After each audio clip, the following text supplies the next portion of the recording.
সবাই বলছে, "ভাবি আপনি তো অনেক চালাক। একটা এত সুন্দর দিনে এই ইফতারির আয়োজন করেছেন। একে তো শুক্রবার, তারপরে শবে কদর শুরু হয়েছে।"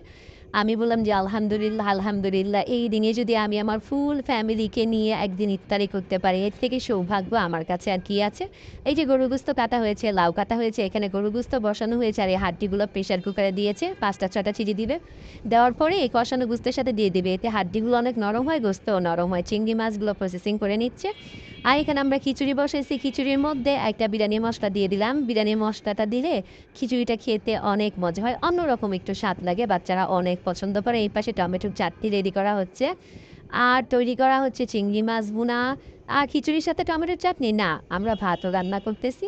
এই যে গরুর গোস্ত তৈরি হয়ে গেছে। এই পাশে আমার লাউ রান্না করা হয়ে গিয়েছে।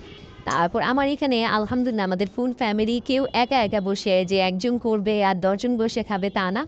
সবাই মিলে-জিলে খাই। মিলে-জিলে করি। এই যে আমাদের হাজি সাহেব তরমুজ দেখাচ্ছে বলতেছে, "মধু, মধু হয় নাই, এ শুধু লালই হইছে, মিষ্টি হয় নাই।"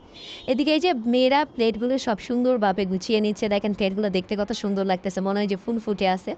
আলহামদুলিল্লাহ এই রমজানে আমরা যেই ফ্যামিলিগুলাতে একটু মনোমালিন্য আছে, সবাই চাইবো যে সবগুলো রাগ করা দূর রেখে সবাই যেন একত্রে এই রমজানে মিলেমিশে থাকতে